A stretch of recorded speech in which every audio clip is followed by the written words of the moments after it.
con una semana media típica, pero Sí, también sí. vamos a estar ahí con... Creo que es la primera vez que tenemos un cruce al aire, ¿o no? Sí, es la Me primera parece que vez, sí. primer Ah, sí, el encuentro, por primer eso encuentro. ahí Sí, ahora sí, en no, un venimos. ratito vamos a estar presentando a la persona que tenemos acá Ajá. como invitado, Bueno, pero bueno, venimos con distintos temas y el que nos convoca hoy tiene que ver con un escritor, con un ajá. poeta de acá, de la zona local y bueno, por sobre todo, que ya lo tenemos acá en En primera los invitación estudios. también en estudio, Sí, porque veníamos venimos con con Meet entrevistas y sí, digital. exactamente, así que bueno, también iniciando Está esta bueno columna volver con al papel, eso. diría alguien, y Claro, Sí, volvemos al sí, contacto. sí. Pero preséntelo. exactamente. Así que bueno, estamos con Leandro Gaviño, que bueno, que él nos va a contar un poquito quién es y en un ratito vamos a estar abordando un poco Dale. sobre la presentación de su libro. Leandro, buen día, ¿cómo te Buen va? día, Mauro, buen día, Cielo.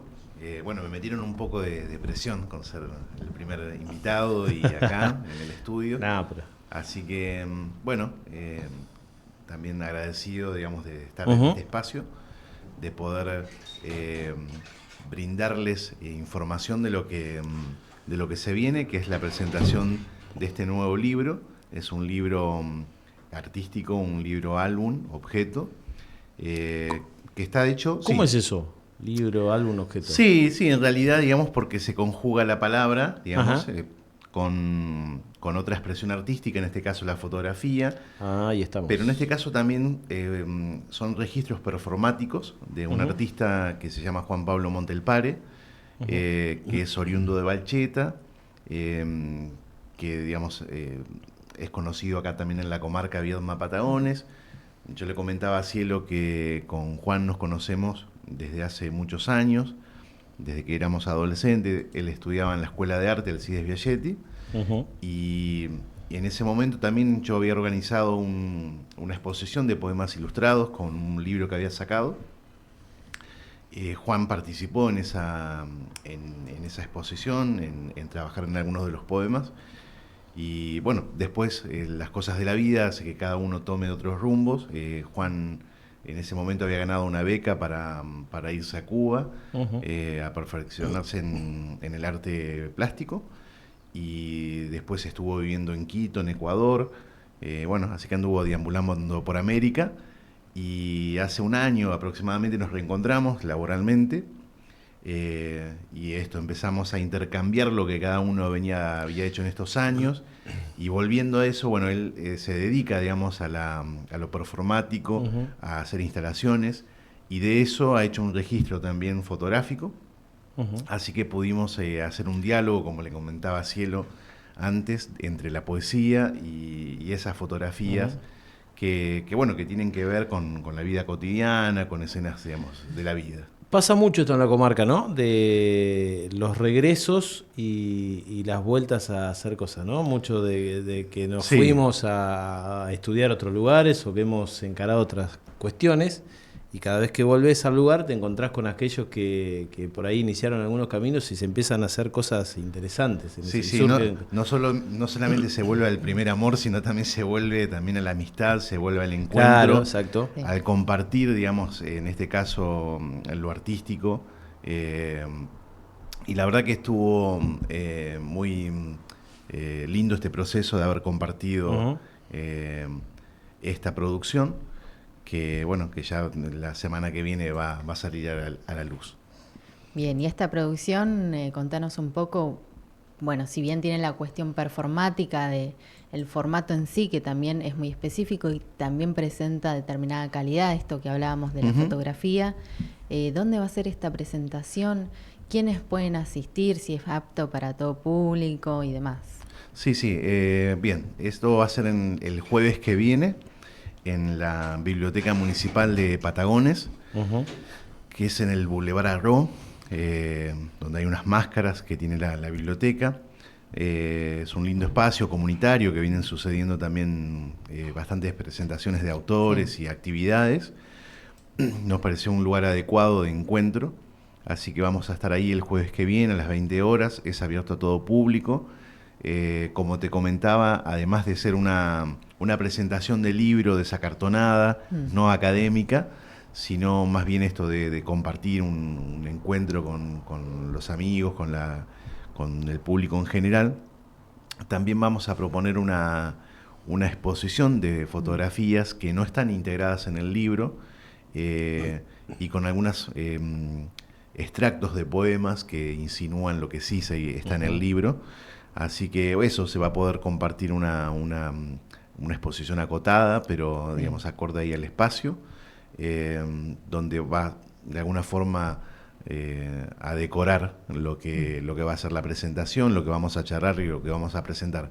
Por lo general en las presentaciones, cuando aclaraban lo no académico, es porque por lo general, sobre todo un libro de poemas, más que leer unos poemas, más que hacer una autopresentación, no hay mucho más que decir, digamos, ¿no? O sea, yo creo que la idea es que el público, que los lectores descubran lo que hay, y básicamente eso, por eso nos parecía importante, y también te mencionaba que en un contexto social como el que estamos viviendo, atravesando, proponer este tipo de actividades nos parecía una buena ocasión para el encuentro, para compartir, arte, para compartir poesía, y eso creo que es totalmente necesario y fundamental en este tiempo. Bueno, hablamos un poco en broma con Cielo, que era lo hacíamos nota a través del Meet y de lo digital, pero es como que esta cuestión de volver a lo personal o al papel, como decíamos con el libro, o en la fotografía con la imagen,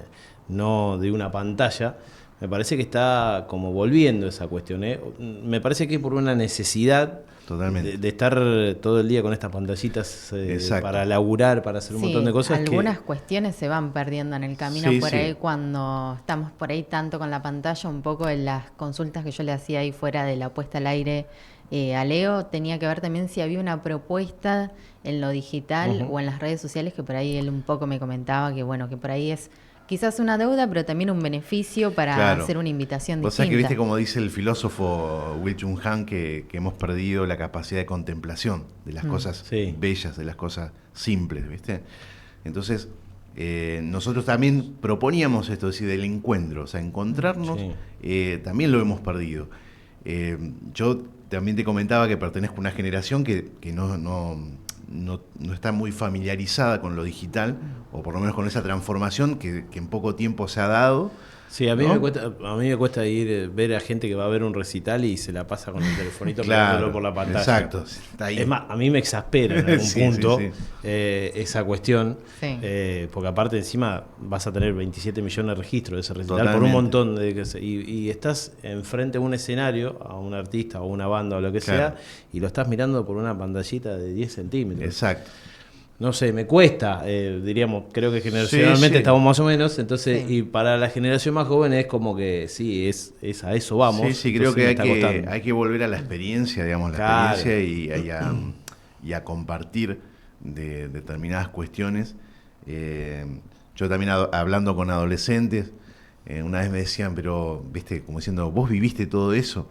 Porque, bueno, cuando uno rememora, digamos, como esas noches sabinescas que ha tenido en la vida, decir, che, bueno, habían encuentros, habían como lugares más de exposiciones, de conciertos, de recitales, y a pesar de que en ese... De quemarse los dedos con un encendedor en un recital. Claro, que a pesar que en los 90 y pico no habían tantos espacios como sí hay ahora, digamos, ya sea autogestivos o estatales, donde se podía armar una exposición, pero si había que armarla en una casa, se armaba en una casa. Y bueno, existía mucho de eso, y los procesos de creación también eran muy compartidos, y había como una cierta mística en todo eso que se ha perdido. A nosotros nos parece fundamental poder revalorizar el encuentro, el compartir la poesía, el compartir un poco de arte, un poco de charla, que es de alguna forma también lo que nutre nuestro proceso creativo, y bueno, me parece que nos hace bien, es simplemente eso. Sí. En este proceso creativo, por ahí, fuera de la puesta al aire, nosotros hablábamos un poco de lo que implica escribir, pensar, crear y disponer espacios para esto. Este libro, si bien es un libro autogestivo, es más chico y demás, ¿cuánto te llevó a hacerlo? Bien, el libro, digamos, tiene en lo que tiene que ver con la producción de diseño gráfico, de selección, de probar algunas o seleccionar entre imágenes y poesía, más o menos 4 meses, 5 meses. Lo que tiene que ver con el proceso de escritura es más pausado. Yo digo que cualquier digamos, actividad artística, yo soy de los que creen más también en la voluntad, en el proceso de trabajo, de predisposición, como cualquier otro trabajo que hay que levantarse cada día y ponerle. Sabemos que, bueno, de esto no vivimos nosotros, entonces la vorágine del día y lo que hablábamos también de a veces de hacerse la pausa para digamos, en este caso para crear, es difícil darse ese tiempo. Y yo no soy de los que escriben así compulsivamente, sino que lo hago muy pausadamente y muy de vez en cuando, sobre todo porque tengo otros compromisos, porque también, qué sé yo, he asumido también estudiar en el proceso de estos años, de formarme, lo laboral, la familia. Entonces, bueno, y sobre todo nutrirse también de las experiencias, porque después yo creo que también es importante, ¿no? O sea, así como el que pinta un cuadro tendrá sus tiempos, hay algunas personas, digo que no digo que esté mal, digo, cada uno encuentra sus formas y sus tiempos de producir. Yo en el caso mío, los tiempos de escribir poesía, esos son más lentos, más pausados y espaciados en el tiempo. Y valoro mucho todo lo vivido también, ¿viste?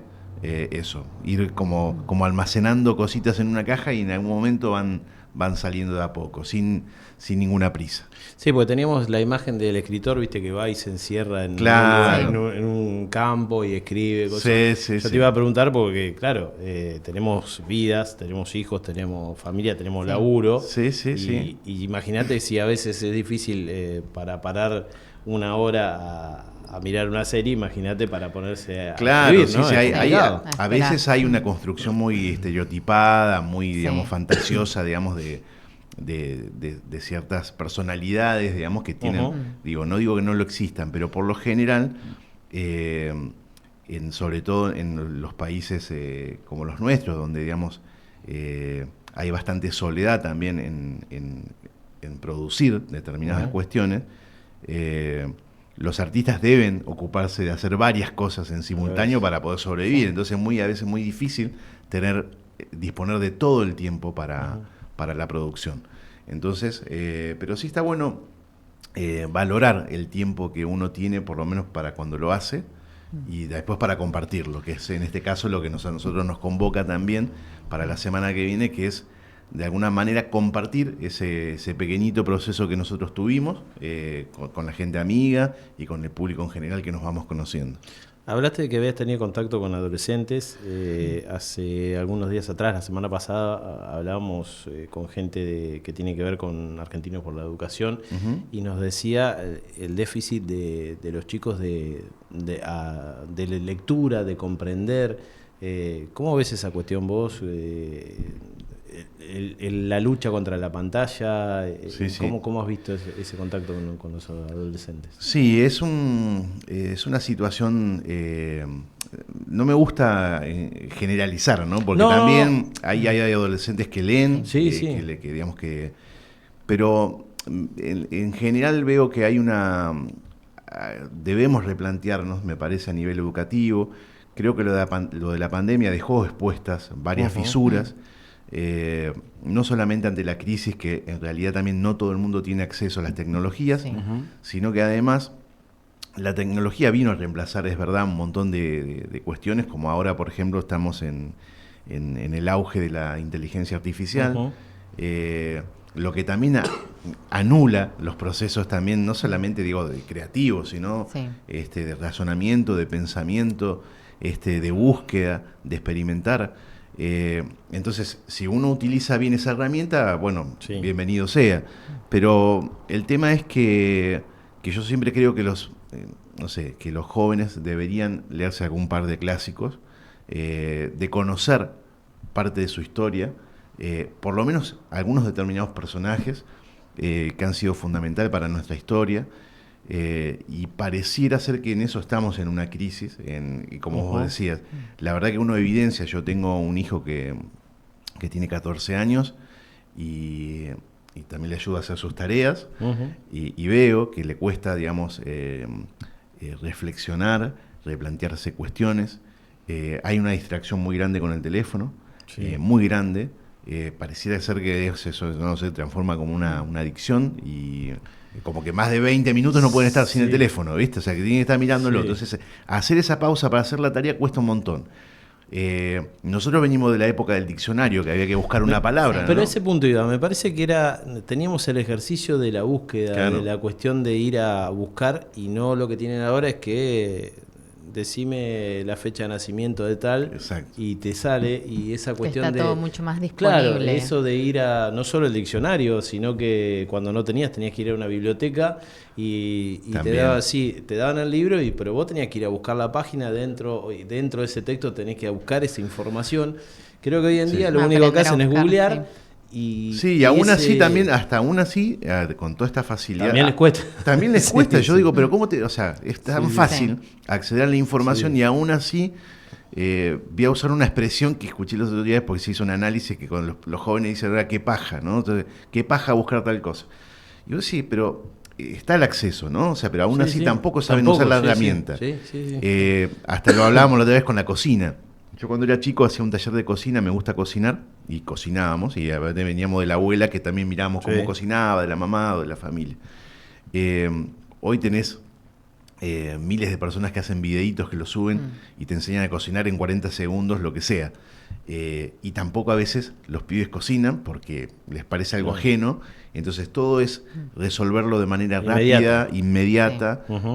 Bueno, y por eso en buena hora que haya también tantos lugares gastronómicos que viven de eso, pero hay toda una cosa de que el hombre ha modificado, el hombre, la mujer, digo, su forma cotidiana de vivir, de relacionarse con el medio y con las personas y consigo mismo, ¿viste? Así que bueno, es un tema complejo, pero sí, se nota. Se nota.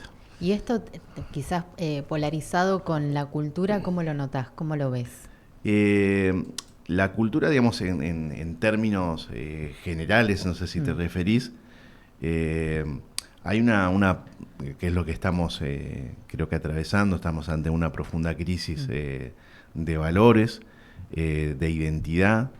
Yo en mi caso también personal veo que hay y va un poco de la mano de lo educativo, hay una profunda crisis del ser nacional, de ciertos valores que nos identifican, o sea, una crisis política, digamos, pensando la cultura como un todo, ¿no? Yo por lo menos concibo y hablo desde la cultura como algo dinámico, como algo transformador. La cultura que está, digamos, plasmada justamente en la identidad, en todo lo que somos y en la forma de habitar el territorio. En ese aspecto estamos atravesando un cambio permanente, digamos, ¿no? de transformaciones. En este caso hablábamos recién de lo tecnológico como una revolución que se ha instalado en los últimos años. Pero ahora, digamos, esto que vemos, ¿no? Las crisis internacionales, económicas, cómo atraviesan las formas de vida nuestra en un país, digamos que del tercer mundo, como los países latinoamericanos. Estamos atravesando una profunda crisis y todavía no se sabe bien hacia dónde vamos. Sabemos que vamos a algún lado, sabemos que también se está cambiando los paradigmas, digamos, de las cuestiones justamente económicas, políticas. Hablamos también del trabajo informal, de las formas de creación, esto que hablamos, bueno, remitiéndonos un poco a lo artístico, de la forma del rol del artista en la sociedad, en la comunidad. Y sabemos que también en nuestro caso tenemos una particularidad distinta, quizás a otros países latinoamericanos. Y en esto también, claro, entran las políticas de Estado. Yo soy un defensor de las políticas estatales. Y es muy difícil para quienes también producen arte encontrarse con una ausencia de una política cultural que acompaña que acompañe la cultura en general. No solamente me refiero netamente a lo artístico, sino todo aquello que tiene que ver con la cultura. Sí. Y hoy estamos ante una gran ausencia y vemos que en los países que han acompañado las transformaciones que presenta el mundo hoy, tienen puesto un desarrollo en la cultura y en la educación importante. Es fundamental que eso suceda, digamos, ese acompañamiento del Estado en las políticas públicas. Hay una experiencia muy interesante, por ejemplo, en Brasil, que es un país cercano. Desde el 2004 ha trabajado en un programa que se llama Cultura Viva Brasil, donde ha trabajado fuertemente en las identidades de las comunidades, incluso cuando esto, volviendo un poco a lo que mencionabas recién de los jóvenes, se ha trabajado en los nuevos softwares, en los juegos, en las que para nosotros por ahí no está en la discusión cultural, pero es cultura, ¿sí? La digitalización es cultura. Entonces, bueno, hay todo un proceso de creativo, como lo hace China, permitirse, digamos, cuidar las licencias, porque la inteligencia artificial o TikTok no es lo mismo en China que acá. Nosotros como que consumimos la resaca, digamos, porque no hay filtros. Entonces hay países que sí hay licencias, se cuida, digamos, qué se consume, hasta cuánto se consume. Bueno, es un tema interesante y nosotros estamos en un proceso bastante complejo hoy en día, digamos, como argentinos y en este caso como rionegrinos también. Sí, y creo que me quedo con el 2004. Hace 21 años que viene trabajando. Sí, se hace muchos. Diríamos que sí. Se empezarán a ver los resultados en los próximos años, pero, exacto, sí. Pero vienen hace 20 años trabajando para atrás. Sí, hay países que hace varios años, bueno, estamos viendo lo del caso, ¿no? Un conflicto internacional como el de China con Estados Unidos. Fíjate, o sea, China desde los años 90 que ya sabía de la guerra comercial que le iba a declarar a Estados Unidos y se viene preparando para eso y está en condiciones de soportar, y eso está a la vista lo que está pasando. Tiene la gran capacidad, pero para eso hubo todo un proceso y lo sigue habiendo. Y el ser nacionalista, cuando hablaba de eso, era que ellos consumen sus productos y están dispuestos, y bueno, vaya que son 1.400 millones de personas que están dispuestas a consumir su propia tecnología, y para eso también se formaron. O sea, China es el país que más ingenieros producen en el mundo. Fíjate que hablando de eso, hoy uno de los portales más importantes de Argentina dice: Trump anunció acuerdo comercial con China pendiente de aprobación final de Xi Jinping. Claro, o sea, exacto. El que lo tiene que aprobar él tiene no la palabra. No es claro. Estados Unidos, es justamente China. Totalmente. Sí. Nos fuimos un poco. Pero nos fuimos un poco listos. Pero bueno, de alguna manera, volviendo, eso es también, digo, esta charla, digamos, de lo que tiene que ver con la cultura, con la poesía, con el arte, que nos vamos a encontrar el jueves que viene en la presentación del libro, que el libro se llama, que no lo dije, Lo que de nosotros quedará, se llama el libro, que es de poemas con fotografías performáticas de Juan Pablo Montelpare, y vamos a estar en la Biblioteca Municipal, repito, a las 20 horas, el jueves 19, así que es entrada libre y gratuita. Esperamos a todos los que se quieran acercar a compartir esta presentación, y de alguna forma también siempre en las presentaciones se dan estas charlas también, sí, que tienen que ver con los distintos temas que nos atraviesan, así que tampoco estuvo tan descabellado lo que hablamos. No, pido disculpas si tuve... No, para nada. No, para nada. Le dejo así el cierre. Sí, bueno, vamos ya cerrando con esto. Para los oyentes de la radio vamos a estar también sacando una nota, haciendo la invitación también por el portal de Noticias.net, y después vamos a sacar una segunda parte por ahí contando un poquito más sobre Leo. Así que bueno, quienes estén interesados, nuestros lectores y la audiencia, va a poder ingresar al portal de noticiasnet.com.ar. Leandro, sí. Leandro, bueno, yo por mi parte le agradezco que se haya acercado el tiempo de aquí, que también es más que valioso, que muchas veces lo dejamos pasar, pero hoy en día el tiempo vale mucho, así que gracias por haber venido, estuvo buenísima la charla y éxitos para... Bueno, les agradezco mucho por la invitación y por haber compartido esta charla. Muchas gracias. Gracias. Si ahora nos reencontramos el próximo miércoles, no sé si voy a estar yo, no sé. Vamos a ver con quién Esperemos a ver, ahí sí, vamos a ver si recuperamos los soldados. Sí. Ana, pausa.